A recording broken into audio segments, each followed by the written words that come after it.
You are listening to the Neurocareers Doing the Impossible podcast with Dr. K, episode number 25.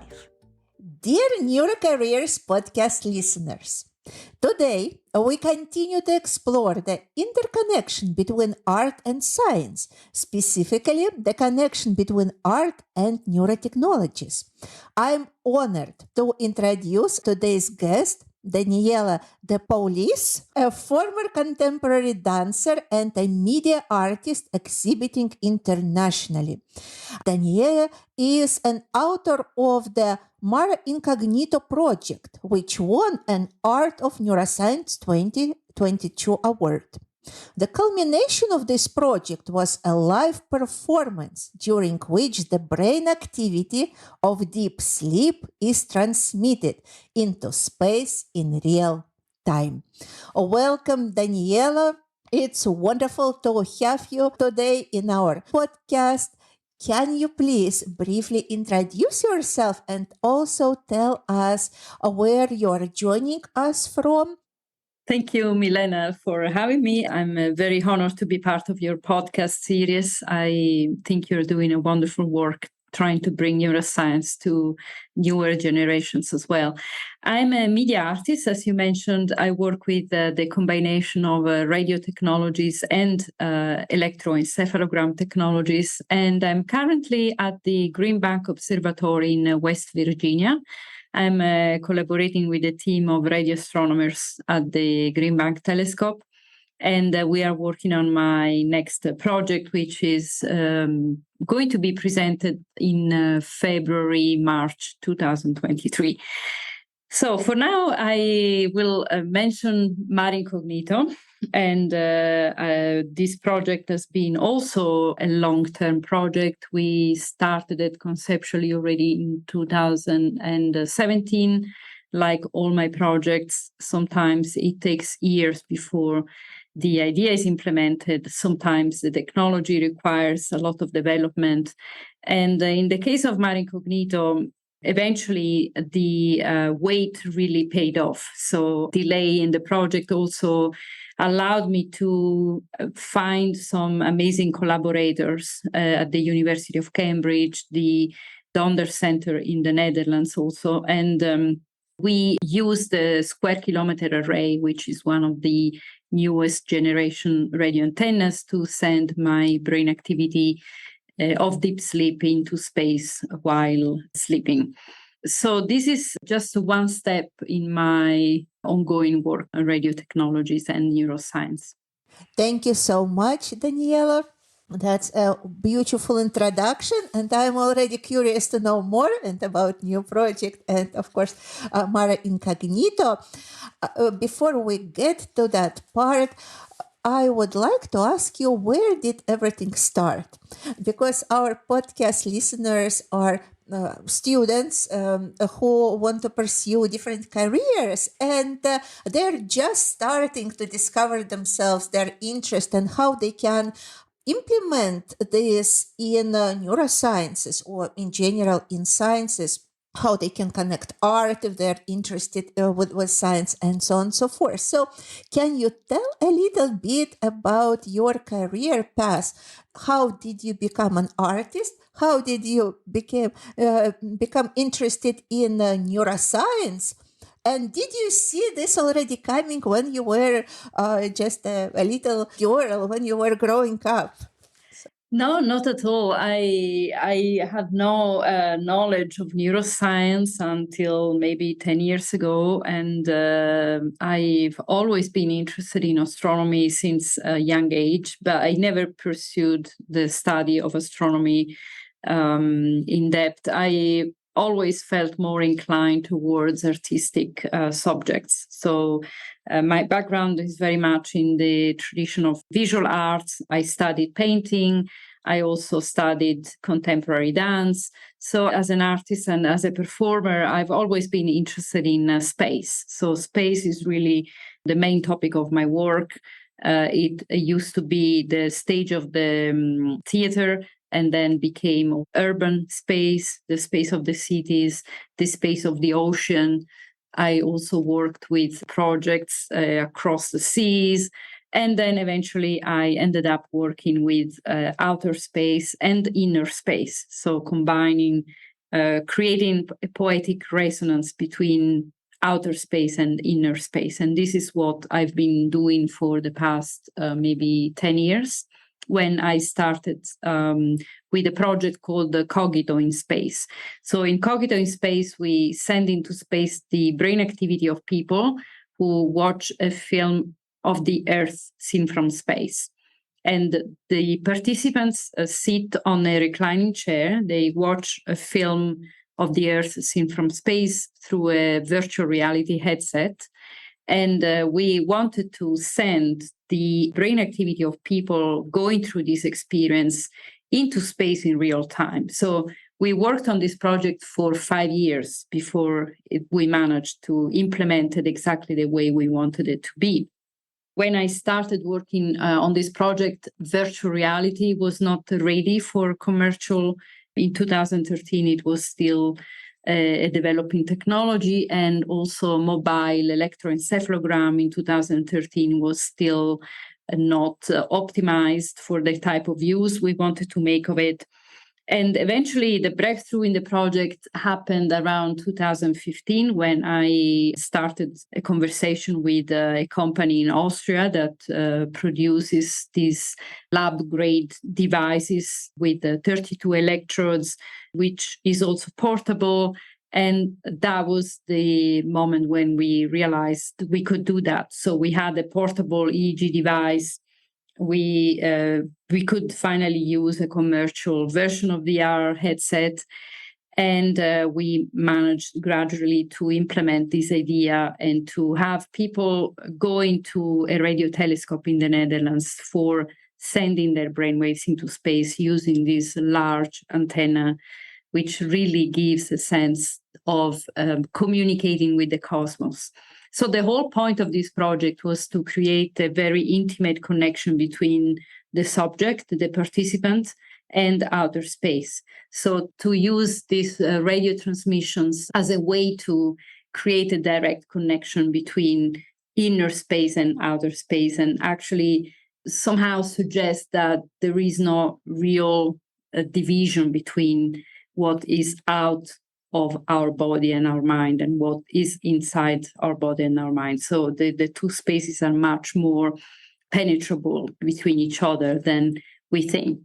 There was a lot of philosophical research behind it on the extended mind thesis, for example. This is a thesis that was developed in the 90s and suggests that somehow the mind has the ability to change its environment at much greater extension than we think. So we typically think of the mind as something which is encapsulated in our body, and whereas the extended mind thesis suggests that as humans, we can really generate a lot of changes also by thinking of the mind as something much more extended. So, for example, I think outer space technologies or the internet technologies really provide a very good example of that. We see how the human mind can really have a much greater reach once you pair that with technologies that can reach a global scale or even a cosmic scale, like, for example, space probes or radio transmissions. So this was also a way to explore the limits of the human body, the human mind, and really try to question the extent of our actions and the ability to imagine ourselves somehow traveling into space beyond the limit that we are typically perceiving as terrestrial beings. Thank you very much, Daniela. That's a beautiful approach, and it includes and art and philosophy and science. So many different dimensions in it. I'm curious again from the viewpoint of a person who is developing his interests in the career. What motivated you to explore space? What was that interest that was coming from within that was calling you to develop projects and work in this domain?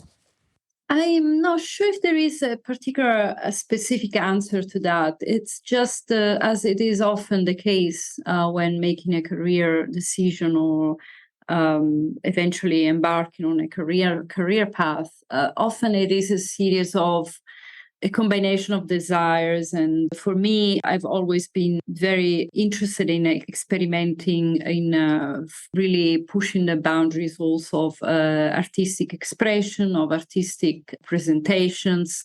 So, for example, the limits of the art gallery for me has always been very restrictive. So I've always looked for ways to question the very essence of art and how do we present art? What is the language of art? So I remember that when I started doing this type of work with outer space in 2009, even in the art world, there were some people who could not understand why I was using also scientific language in it. There was a much more defined definition between artistic and scientific realms. So I also encountered some resistance from the art world towards the kind of work I was making. But I really had this vision where I really wanted to experiment with language, also scientific language and scientific methodology.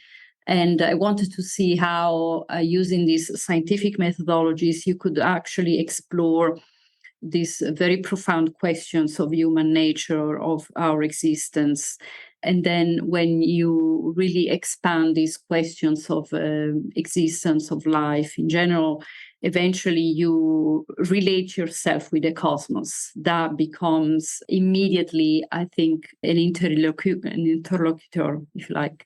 You know, when we push the limit of our human understanding, that's where you meet the cosmos, which is the ultimate, I think, space where you, as a human, somehow realize the limit of your, just your presence on Earth and your knowledge, etc. So it is a very tangible type of space which immediately confronts human with our limited understanding, more than microscopic space. Of course, we know that the equivalent of outer space is microscopic space, if you like.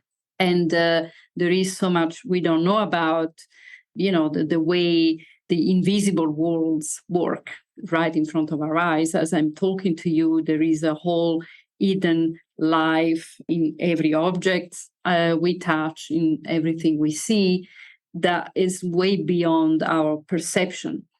But somehow I think it is for humans, because the way we evolved as animals, once we look at the sky and we are immediately confronted with the cosmos, it is a much more physically direct confrontation than whatever happens in the microscopic world, which we simply have no direct awareness of.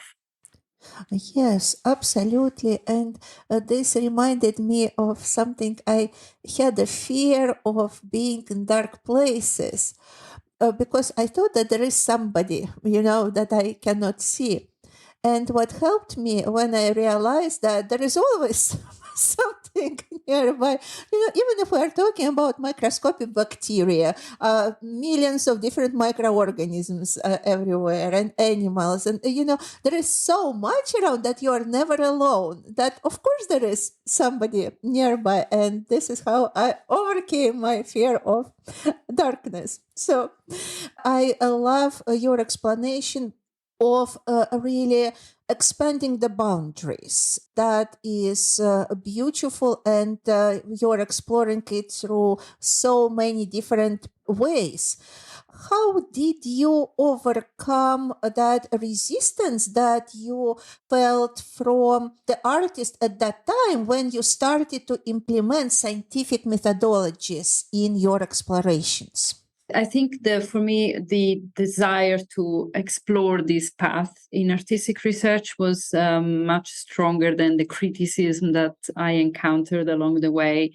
And science and art, somehow I've they share a long tradition. So there are in the history of art and science, there has been always a number of artists and scientists who have been working together or who had expressed these two types of forms of knowledge through their work. So it's not something new, of course, but somehow it has become more mainstream in the past few years, and now it is much more accepted by both fields, if you like. So also nowadays to collaborate with scientists is not as strange as it used to be. So it has become more, if you like, normalized, as it should be. It is really a great way for both fields to explore the limits of each form of knowledge, the artistic knowledge and the scientific knowledge, by comparing these two forms of knowledge, making, I think, you really reach some very interesting results. So for me, it really was more like the artistic vision that led me, and I wasn't particularly afraid or sensitive to the criticism, but I felt like the topic I was exploring was very interesting to me, and that was really the main leading force. Yes, we talk about this in our podcast, that passion for exploration, for exploring your idea. This is what brings you forward no matter what. So it definitely was very strong in you. When you just started this exploration of scientific approaches when used with artistic expressions, what were the main challenges for that transition to start using scientific methods?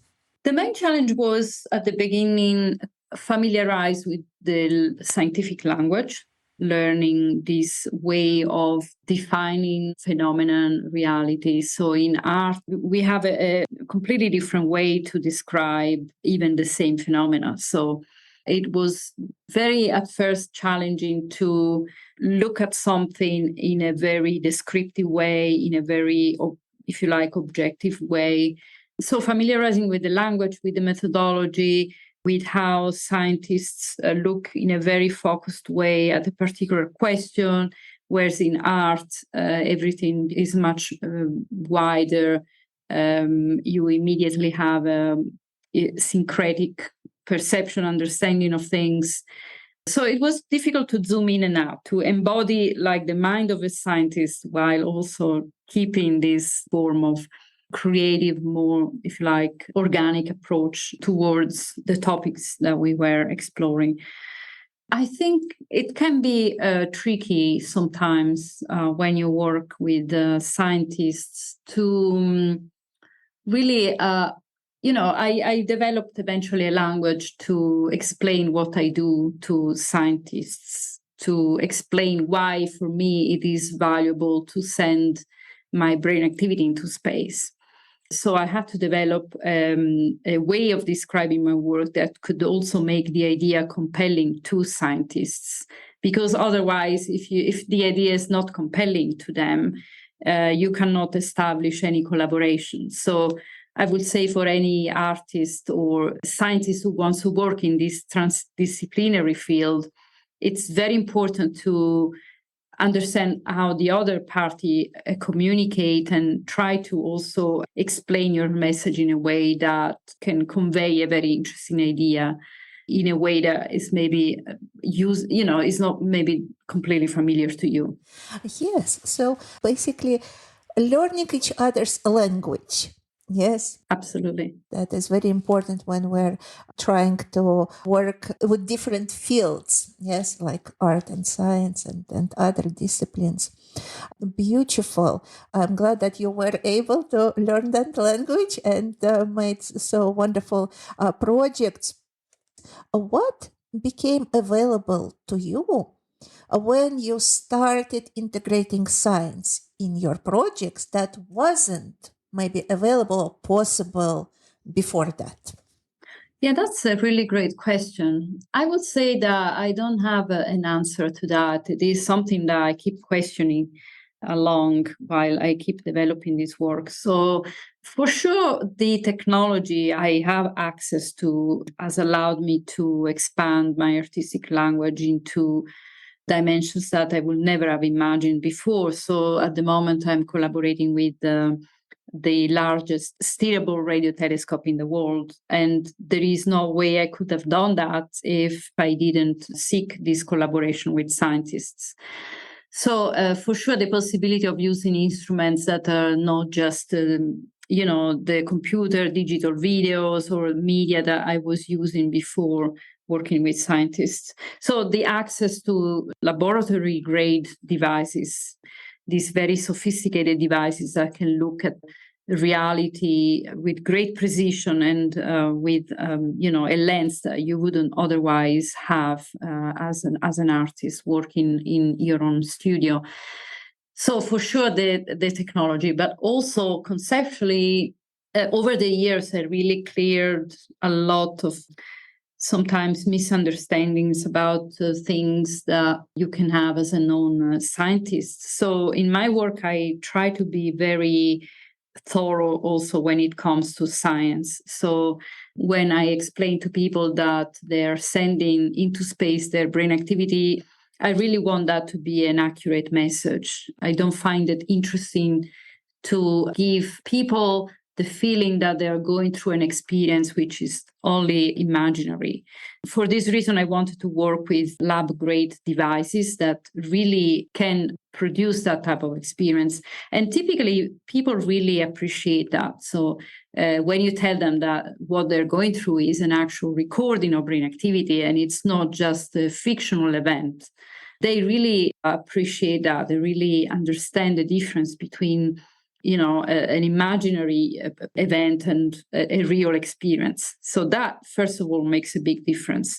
So a particular decision as an artist was really to aim for using science as a tool at the highest possible level. So for me, it's really the material of my work. It's like choosing the fabric of your work.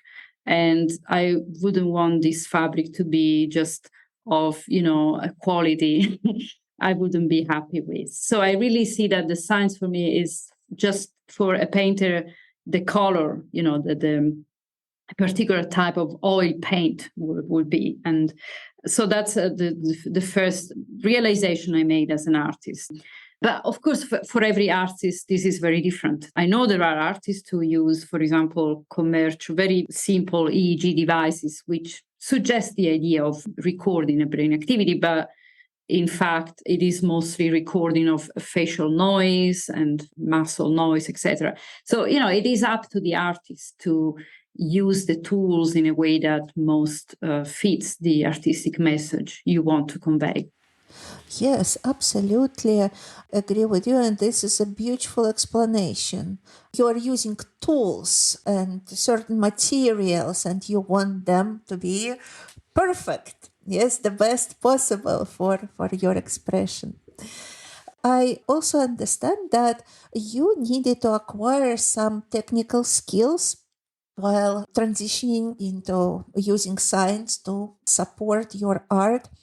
I noticed reading about you that you are a licensed radio operator. I was very curious about that.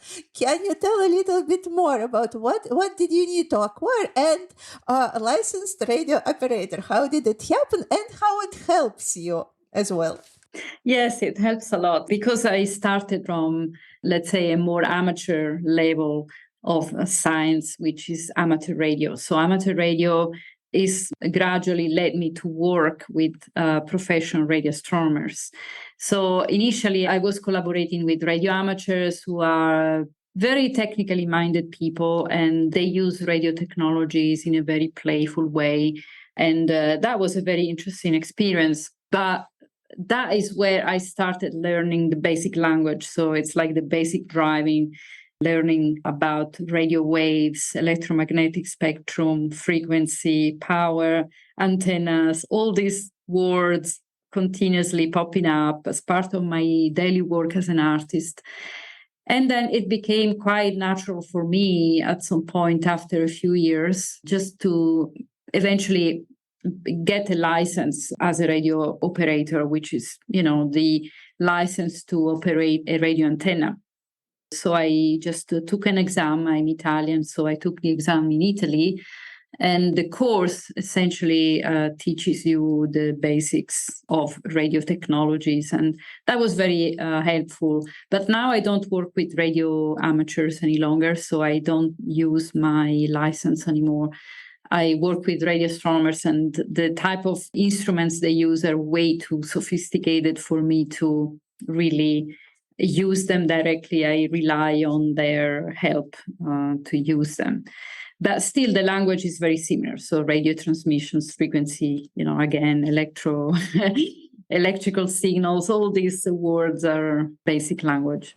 Yes, absolutely. And probably this is what helped you also to transition fairly smoothly into field of electroencephalography and the neurotechnologies in general, because it's all about frequencies and electrical signals. So you were already ready for that transition. Can you tell a little bit more about how it happened and what was your first project with the electroencephalography, maybe in more detail?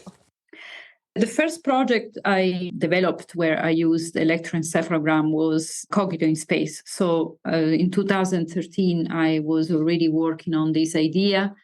And I consider myself a conceptual artist. So typically, I come up with an idea, sometimes can be very challenging from the technical point of view, but the vision is really what leads the whole project and the entire team.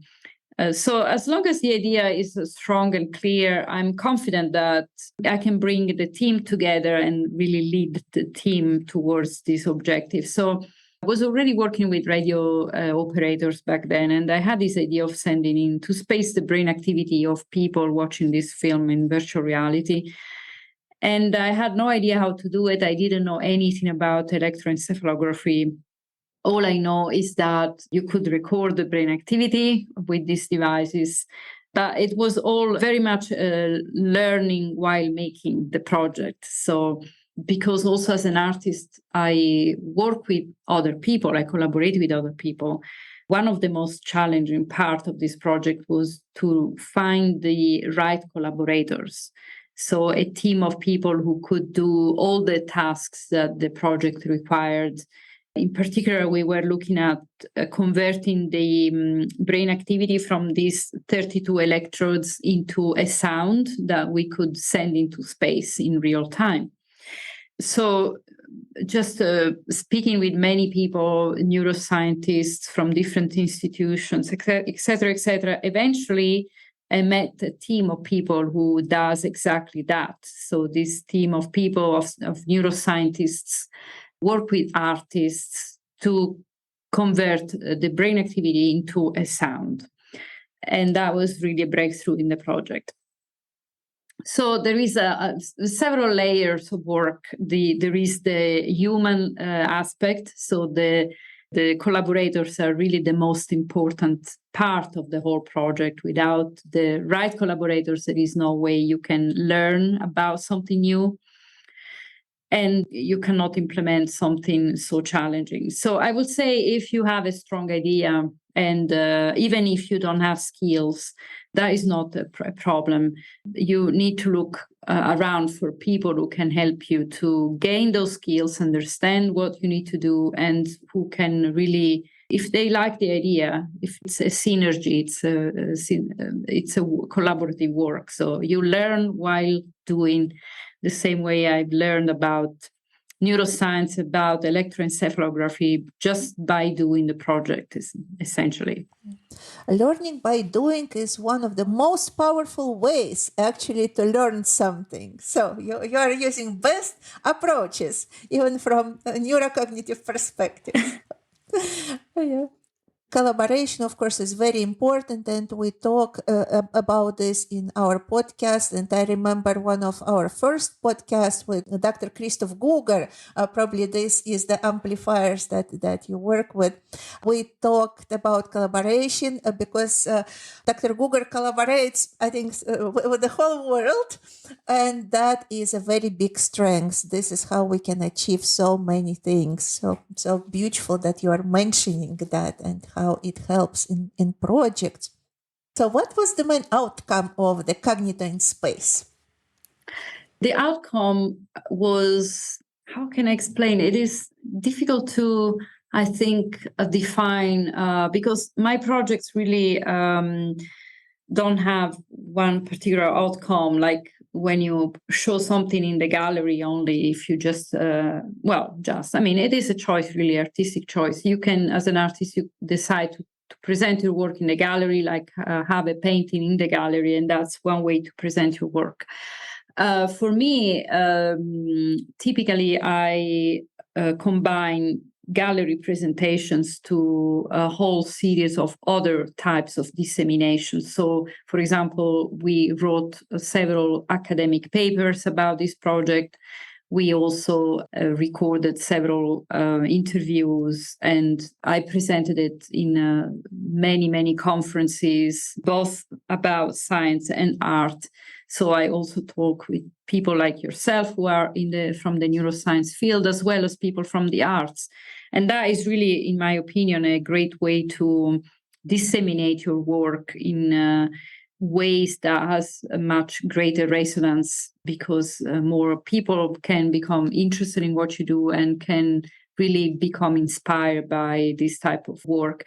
Just like now, for example, I give talks for the radio astronomers. Although the type of work I do is not something they will do in their daily research job, still, I think I like to think that gives them also a different perspective on the type of work they're making. In my opinion, an artwork has a lot more potential than just aesthetic and artistic fruition. It can really have also a greater social value than that. Yes, definitely. It creates an impact. And again, when you at the beginning were talking that you want to push boundaries, to expand boundaries, you are also helping to expand boundaries for other people as well with this project. The one more outcome that this project had, that it led to a next project, Mar Incognito. Yes, so can you tell more about that project? This is the latest project that you've done and that received an important recognition already, and received an Art of Neuroscience 2022 award. So if you can tell more about it. Absolutely. As you mentioned, there is a very strong continuity between Cogito in Space and Mare Incognito. And it's really the two projects that are strongly linked. For me, while I was working on Cogito in Space, I was thinking about what could be the most intimate way to connect the individual with the cosmos. And I thought it would be great to use a radio telescope, which is typically used for scientific research, as an instrument to send into space the human experience during which we are most vulnerable, which is the moment of falling asleep and deep sleep. That is the moment where, as humans, we are most vulnerable. And it is the moment when we completely forget about ourselves. All our daily narrative shuts down. We forget about who we are. Our body freezes. We don't move anymore. We enter this sort of dark space, this space of unknowing. It is a moment of great freedom, if you like, because we really overcome the story that we create in our mind about ourselves, about life. I was very fascinated by this philosophical idea. And this is something which I've always experienced since as a small child already. I felt this attraction and also fear at the same time for the moment of falling asleep. I knew it was a moment where I wasn't myself anymore. And as a child, it was also quite frightening to fall asleep. And eventually I learned quite a few people actually experience this fear of falling asleep. And I can see why. Philosophically and artistically speaking, I think this moment of falling asleep and deep sleep have really that quality of unfathomable space, which really it's difficult to describe in human words. This sense of lack of boundaries. And I thought that this inner space that we enter during deep sleep resonates with the cosmos, the emptiness, the infinity of the cosmos. So I wanted to create this type of a connection between these two spaces. It is something quite difficult to describe by words. For me, while we recorded this performance, while I was sleeping next to the radio antennas at the Muller, the Radio Astronomy Observatory, it was night. I was in the outdoors. I was sleeping on a reclining chair with a sleeping bag. For me, the experience of falling asleep under the stars and knowing that my brain activity was being transmitted into space during that moment was really a very transformative experience. Was quite a mystical experience, which I remember even when I woke up. I really felt that I went through something really profound that I wish other people could also experience that. The feeling of somehow having yourself blending in with something much greater than yourself. This experience is a very physical experience because radio waves are also very physical. So it's not just an abstract idea. Yes, that's beautiful. And you answered in a way my question because I was curious, how was it even to sleep with transmitting your brain waves? So you said that it was very transformative. Was it really easy to fall asleep? Were you not anxious about what's going on? Because it's absolutely different, yes, and you're under the stars. It's not doesn't happen every time. Yes, and you have electrodes on your head. So how was even that process of falling asleep? How did it work for you? Yes, that's the main challenge of that event was, in fact, falling asleep. It was actually very cold. So probably that was the main problem. It was a very cold night in March last year. And I was not afraid, or the team I was working with, including the filmmakers, including the scientists, really, we created this wonderful working environment and collaboration that I felt completely safe to sleep even in the middle of this field at night, knowing that there are also animals roaming around. So that was not a particular concern of mine. But of course, the cold was a problem. And then eventually, when I fell asleep, that made me really think about sleep in performance art, how it is represented in performance art. So you can either act the action of sleeping. So, for example, in a film or in a theater piece, you can have a person simulating the act of sleep.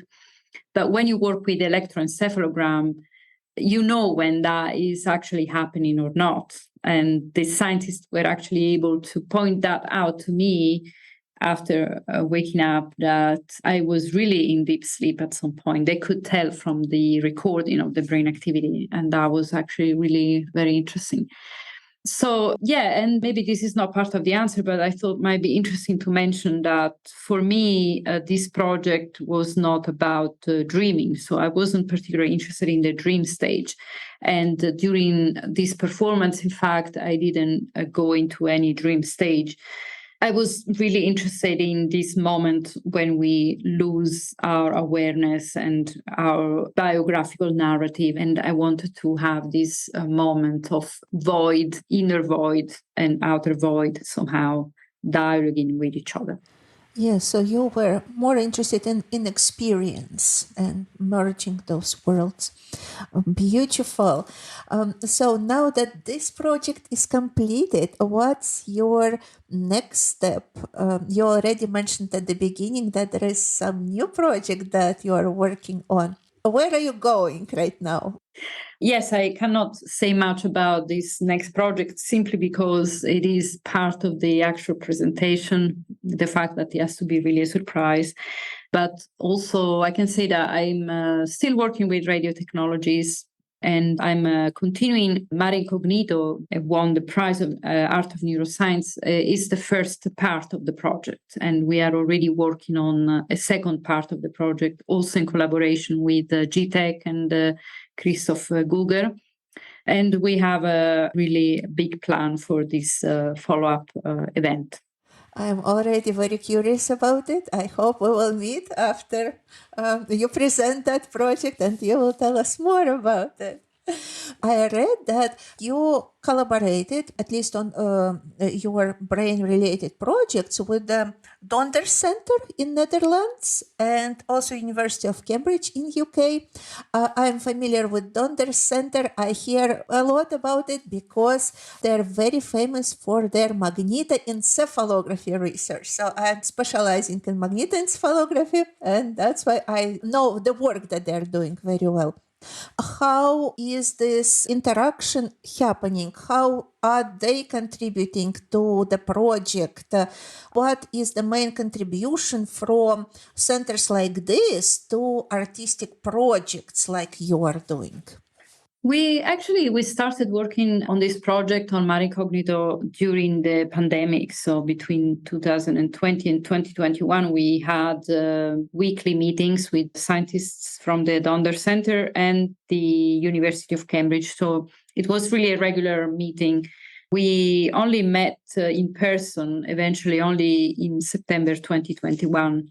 The main work was done online during this pandemic, so we could not do real sleep tests at the Donder Center.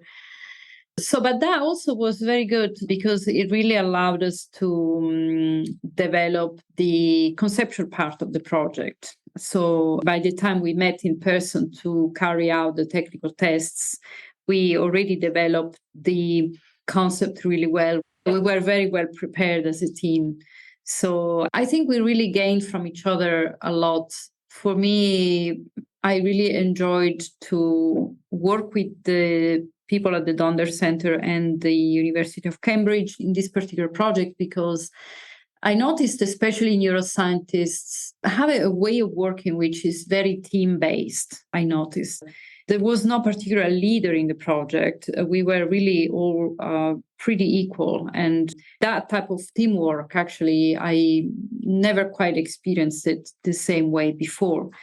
I think what they probably enjoyed was to test their knowledge and technologies in an environment, in a context that is completely out of their comfort zone.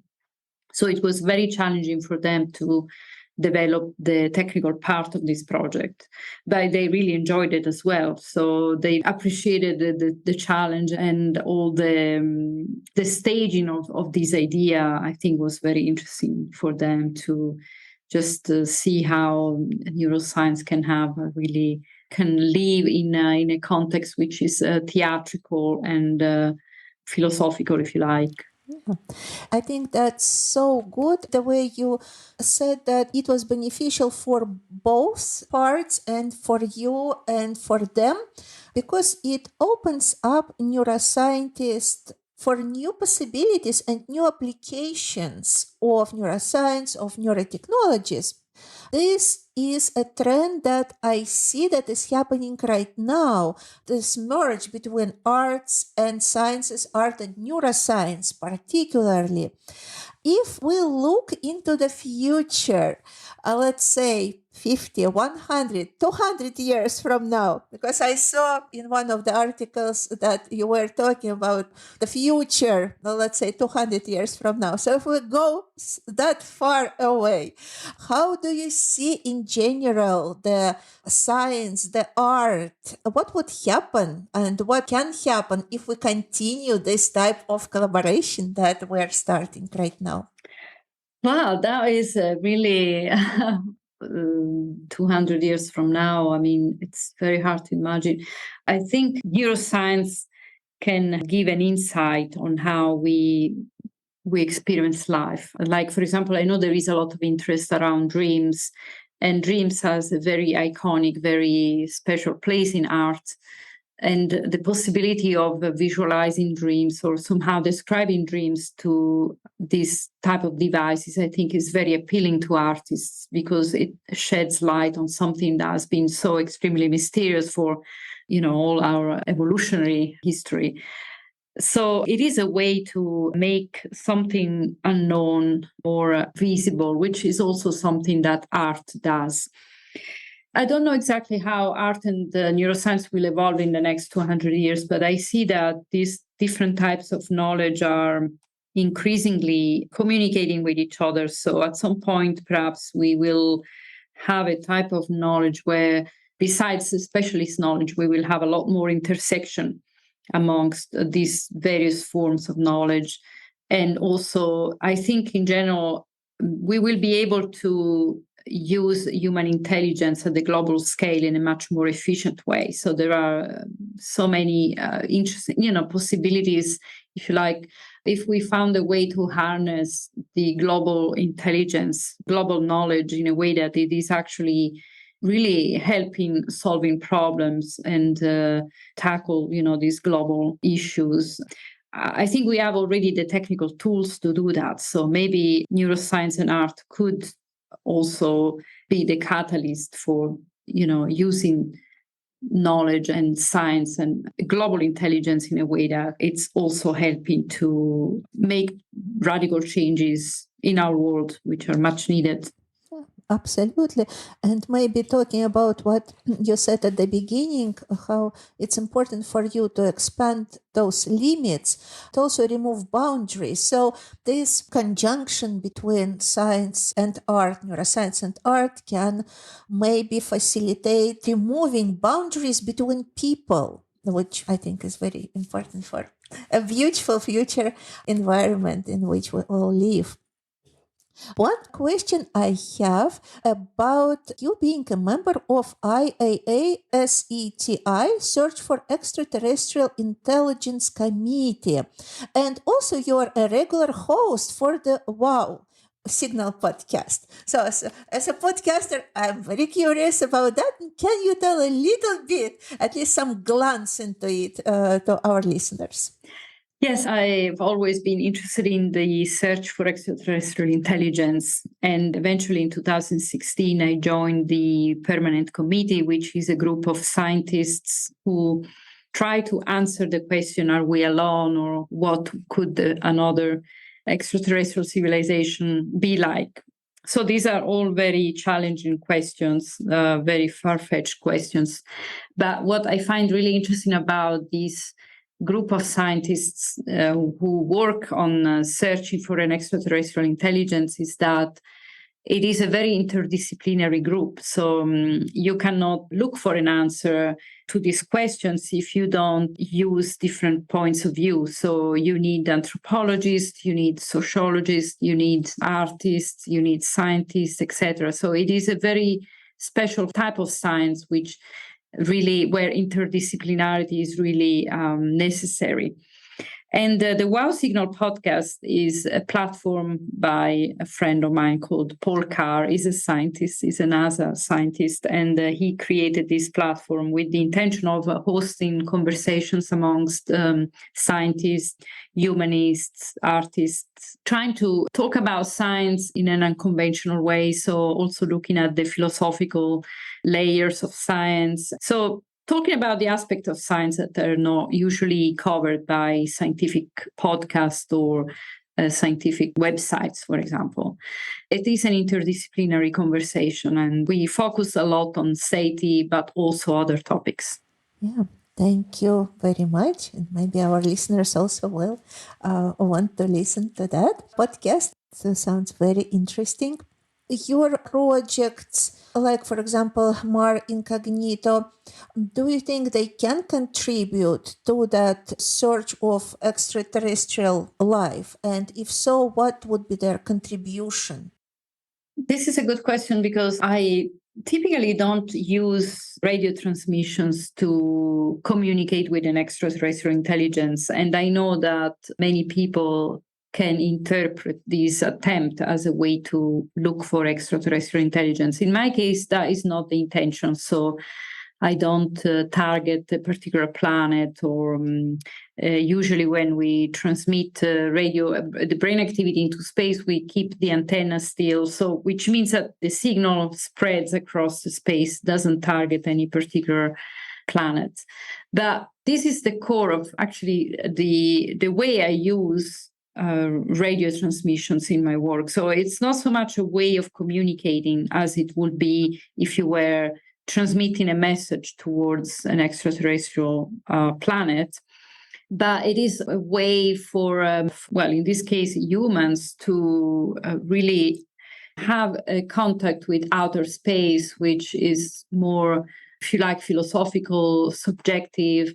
It really allows humans to access space in a way that is somehow transformative, that can produce an experience which can have, some open some philosophical questions on our human condition, if you like. So I see these radio waves as a medium which can rarefy the human mind and the human body into space in order to create some kind of questioning, some deeper understanding of who we are in relation to the cosmos. But there is also this dimension. So often when I present my projects, people think that this type of work is also a form of communicating with extraterrestrial intelligence. And that is completely fine by me. Of course, when you produce an art project or when you write a book, whatever you do, the art project has its own life. So anyone is, of course, going to interpret that in a different way. So there are, of course, interpretations around this topic. It is not my intention, although, of course, it's one of the possible ways to read this work. Yeah, absolutely. And I think it's a beautiful idea because it's not really limited by our consciousness, which is limited, which you are trying to expand, but just transmitting the brain waves, they're just brain waves. Yes, and all the complexity of the signal can be used for different purposes, which I think is very, very interesting approach in general. So thank you very much for this explanation.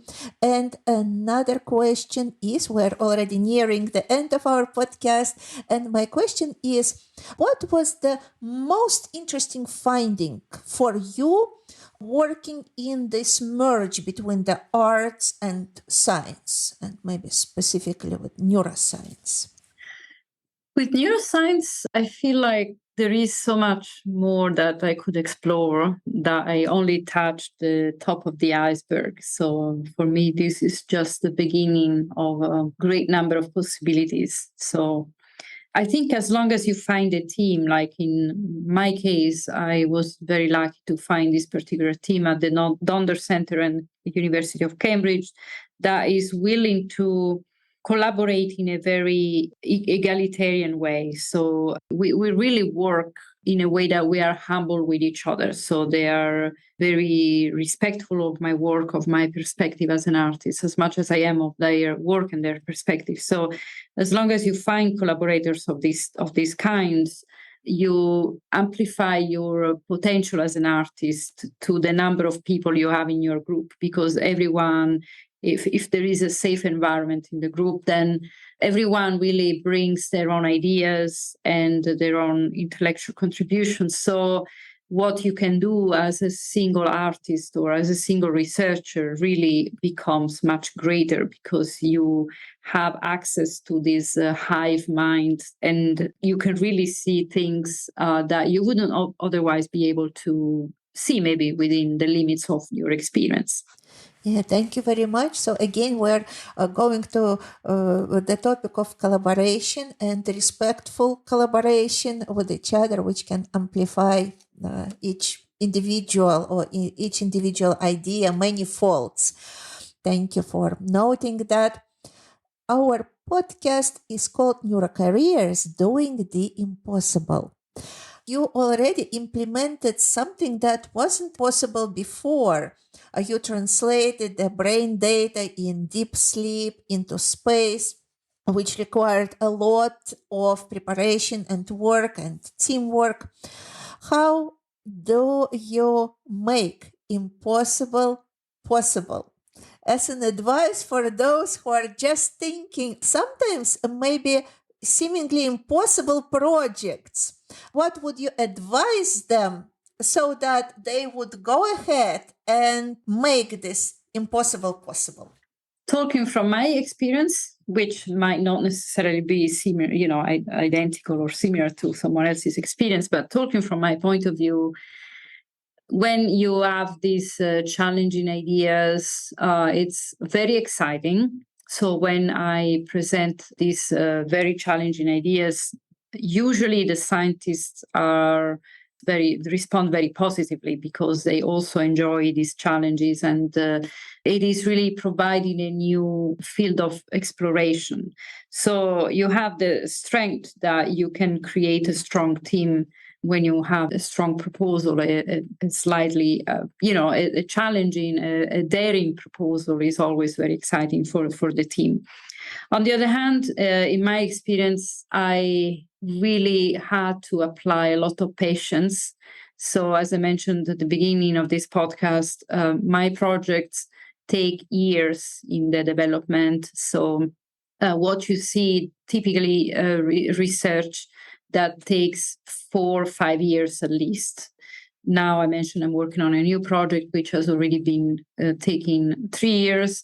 And it's just really the minimum time you need to create something which is providing something new. So you need a lot of patience and time. And of course, you'll find a lot of obstacles.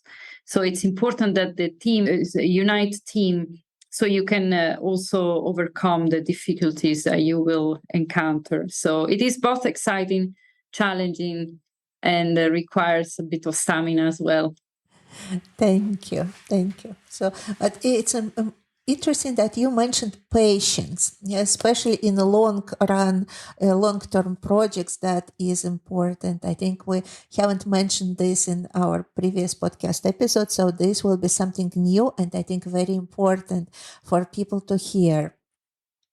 If some of the listeners that will be listening to this podcast, they're coming to the field of neuroscience from the field of art, what would be your recommendations for them to start entering the neuroscience field?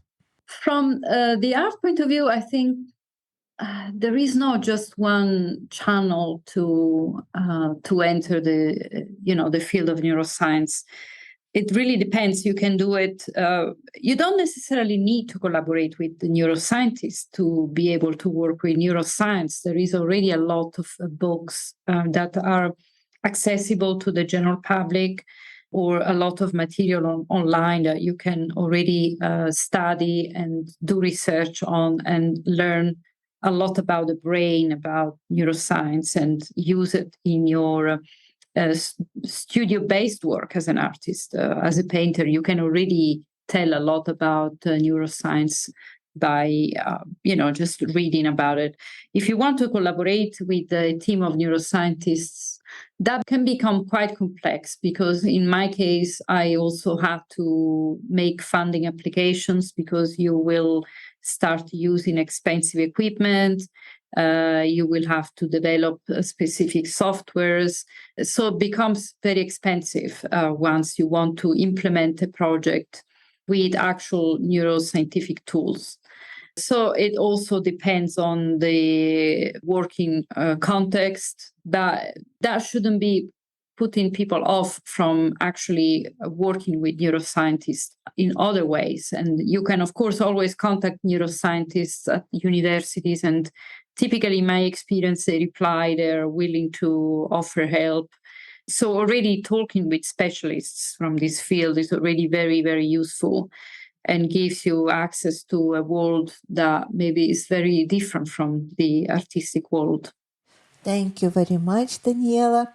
And my last question is, if our listeners want to learn more about the work you do, or maybe to get in touch with you, what would be the best ways for them to do that?